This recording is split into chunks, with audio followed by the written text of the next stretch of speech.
दोस्तों, जीवन एक रहस्यमय यात्रा है, कभी धूप तो कभी छांव। हर मुस्कान के पीछे कोई अधूरी दास्तान छुपी होती है और हर आंसू किसी गहरे सत्य का संकेत देता है। हम अक्सर पूछते हैं, मेरे ही साथ ऐसा क्यों हुआ?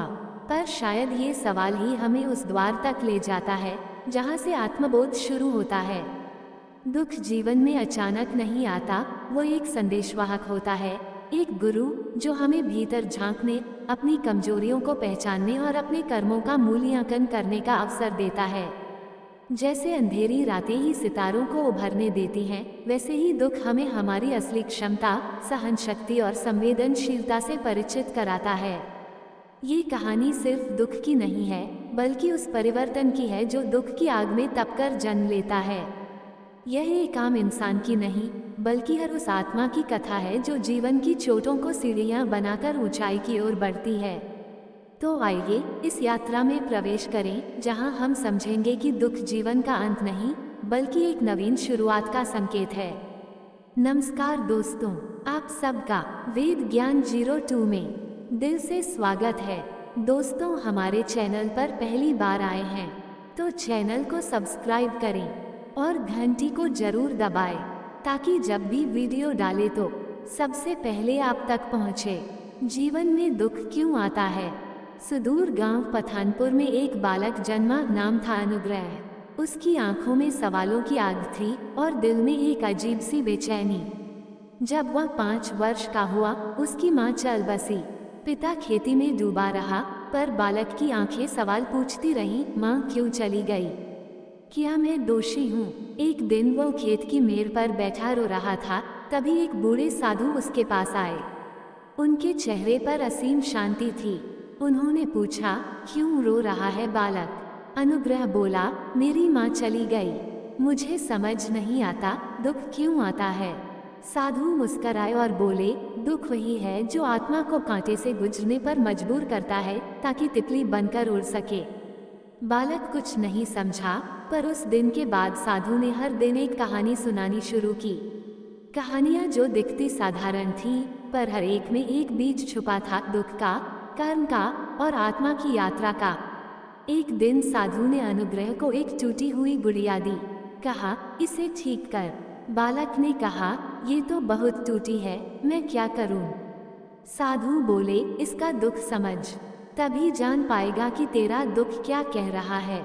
गुड़िया की एक आंख नहीं थी, एक हाथ गायब था, पर बालक ने उसे बांधने, सिलने, जोड़ने की कोशिश की। हर दिन वो गुड़िया बदलती रही, जैसे अनुग्रह का अंतर्मन। फिर एक दिन वो खुद टूटकर रो पड़ा, मैं भी तो अंदर से टूटा हूँ, गुड़िया की तरह। साधु बोले, अब तू समझा दुख क्यों आता है? दुख दिखाने नहीं, बदलने आता है। फिर उन्होंने मौन होकर सिर्फ इतना कहा, दुख आत्मा की नींद तोड़ने आता है। समय बीतता गया, अनुग्रह बड़ा होने लगा। लोग कहते, वो साधारण बालक नहीं, ज्ञान का दीपक है। पर उसका सवाल अब और गहरा हो चुका था, क्या दुख केवल मेरे भीतर है या सब में? एक दिन साधु उसे गांव के एक सबसे हंसते आदमी के पास ले गए, रमेश काका। अनुग्रह बोला, ये तो हमेशा हंसते हैं, इन्हें दुख नहीं आता। रमेश काका हंसते हंसते चुप हो गए। फिर बोले, मुझे रोज दुख आता है बेटा, पर मैंने उसे सुना है। जब तुम दुख को सुनने लगते हो, वह तुम्हें जलाना नहीं, तराशना शुरू करता है। अनुग्रह चौंका, तो दुख की भाषा भी होती है? साधु बोले, हाँ, और वह भाषा आत्मा की होती है, जिसे शब्दों में नहीं, अनुभवों में पढ़ा जाता है। एक दिन साधु ने अनुग्रह से कहा, आज हम वहां चलेंगे जहां दुख बोलता नहीं, पर छिपता है, दूसरों की आंखों में। वे दोनों गांव के बाहर की बस्ती में पहुंचे, जहां बेसहारा, अनाथ और रोगी लोग रहते थे। वहां एक बूढ़ी औरत मिली, चंपा दादी, जिनकी आंखें हमेशा शून्य में देखती थीं। उन्होंने किसी से बात नहीं की थी वर्षों से। अनुग्रह ने पूछा, इनकी आंखें क्यों ऐसी हैं? साधु बोले, तारांकन, इन आंखों में एक पुराना कर्म छुपा है। कर्म? अनुग्रह ने पूछा। साधु ने समझाया, हर दुख कोई सजा नहीं, वो किसी पुराने कार्य का बीज होता है, जिसे हम समझ नहीं पाते, वो दुख बनकर सामने आता है। अनुग्रह ने चंपा दादी के पास जाकर धीरे धीरे उनसे बातें करना शुरू किया। हफ्तों बाद एक दिन चंपा दादी ने पहली बार कहा, मैंने अपने बेटे को भूखा मरने दिया, बस अपने स्वार्थ के कारण। आज हर बच्चा मुझे देखता है तो मेरी आत्मा कांप जाती है। अनुग्रह की आंखें भर आईं। उसने साधु से पूछा, क्या यही है कर्म का आईना, जो दूसरों की पीड़ा में हमें हमारा सच दिखा दे? साधु बोले, हाँ, दुख अकेला नहीं आता, वह आईना लेकर आता है। हम जब तक उसे पहचानते नहीं, वह लौटता रहता है। चंपा दादी अब अनुग्रह से रोज बातें करने लगी थी। एक दिन उन्होंने अपने पुराने टूटे बर्तन अनुग्रह को दिए। इनसे खाना बनाना सीखो, उन्होंने कहा। अनुग्रह ने उनसे पूछा, टूटे बर्तनों से भी खाना बनता है? दादी मुस्कराईं, बिल्कुल, जैसे टूटे हुए दिलों से भी प्रेम निकलता है। अनुग्रह ने पहली बार जाना कि दुख सिर्फ कांटा नहीं, वो बीज भी है जिसमें करुणा जन्म लेती है। उस दिन उसने पहली बार भोजन बनाया उन लोगों के लिए जिनसे दुनिया मुंह मोड़ चुकी थी। साधु दूर से देख रहे थे और मन ही मन बोले, अब यह बालक दुख को जीवन में बदल रहा है। यही तो साधना है, दुख से प्रेम बनाना। अब अनुग्रह को एक नई यात्रा पर जाना है, अपने ही भीतर, जहां उसे मिलेगा एक और दुख जिसे वह वर्षों से दबाए बैठा है। ये वह दुख होगा जो उसके जीवन का सबसे बड़ा मोड़ बनेगा। पर उससे पहले उसे एक रहस्य जानना है, साधु कौन है और वह क्यों उसके जीवन में आए। चंपा दादी की सेवा करते करते अनुग्रह के भीतर कुछ बदलने लगा था। पर एक रात उसे एक सपना आया। एक सुनसान पहाड़ी पर वह अकेला खड़ा था। उसके सामने एक दरवाजा था जिस पर लिखा था, यहाँ से आत्मा की सीढ़ियाँ शुरू होती हैं, जहाँ सच्चा दुख तुझे तुझसे मिलाएगा। सपना टूटते ही अनुग्रह ने साधु से पूछा, क्या आत्मा की सीढ़ियाँ सच में होती हैं?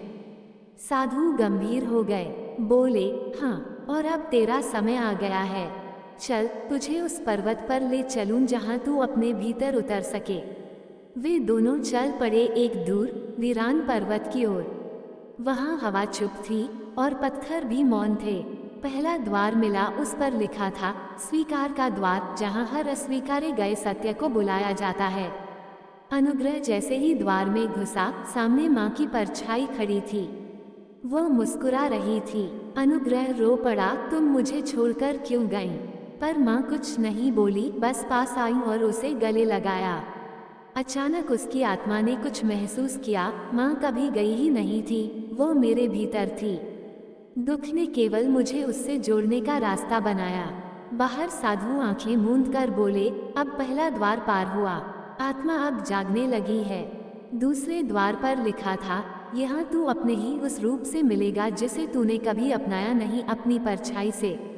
जैसे ही अनुग्रह भीतर गया, सामने एक बालक खड़ा था, वही जो माँ के मरने के बाद भीतर गुस्से और अकेलेपन से भरा था। वह चिल्लाया, तू मुझे छोड़कर ज्ञान खोजने चला गया, तूने मेरी आवाज़ कभी नहीं सुनी।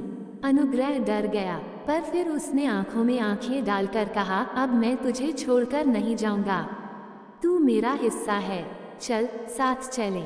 बालक मुस्कुराया और एक में समा गया। अब अनुग्रह पहले से पूरा था। दुख जो कभी टुकड़ों में बांट गया था, अब उसे जोड़ने लगा था। अब अनुग्रह तीसरे द्वार की ओर बढ़ेगा, पर वहां उसे मिलेगा साधु का सच। कौन है वे? क्यों वे हर दुख में उसकी छाया बनकर साथ रहे? क्या वे वास्तव में कोई मनुष्य हैं या कोई और शक्ति? बिल्कुल। अब प्रस्तुत है दुखपथ आत्मा की यात्रा का अंतिम भाग, जो अंतहीन यात्रा का प्रतीक है, जहां अंत एक नई शुरुआत बन जाता है। तीसरे द्वार के पास पहुंचते ही अनुग्रह ने महसूस किया, हवा बदल रही है।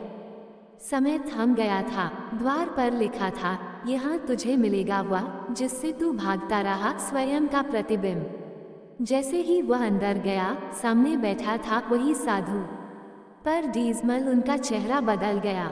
वह तेज प्रकाश से चमक रहा था, मानो वह कोई साधारण मनुष्य न हो। अनुग्रह ने कांपती आवाज में पूछा, आप कौन हैं? आपने मेरा साथ क्यों दिया? साधु मुस्कराए, मैं तेरा ही एक रूप हूँ, तेरा जागा हुआ भाग। मैं वही था जब तू टूटा, जब तू रोया, जब तू थामा नहीं गया। मैं तुझ में था और तू मुझ में। अनुग्रह सन रह गया। तो क्या मेरी यात्रा बाहर नहीं भीतर थी? साधु बोले, हाँ, दुख बाहर कभी नहीं होता, वह भीतर का द्वार खटखटाता है। हर दुख तेरे भीतर छिपे सत्य की दस्तक है, जिसे तूने सुना, समझा और आत्मसात किया। अब तू तैयार है, क्योंकि तू जान गया है दुख क्यों आता है। अनुग्रह ने साधु को प्रणाम किया और पूछा, अब क्या करूं? साधु बोले, अब तू दूसरों के दुख में उनकी आत्मा को छू। जिसे तूने समझा, अब उसे बांट। तू अब खुद एक दीपक है, रोशनी मत रख, बांट। और फिर साधु अदृश्य हो गए। अनुग्रह अब गांव लौटा, पर वो अब वह मासूम बालक नहीं था। वह अनुग्रह नहीं, अब वह दुखपथ का दीपक था। उसने सेवा शुरू की, बच्चों को सिखाया कि दुख से भागो मत, उसे समझो, स्वीकारो और बदल डालो। अनुग्रह अब हर गांव जाता, हर व्यक्ति से मिलकर बस एक बात कहता, दुख सजा नहीं, संदेश है। जैसे रात्रि के बाद प्रभात आता है, दुख के भीतर छिपा होता है आत्मा का प्रकाश।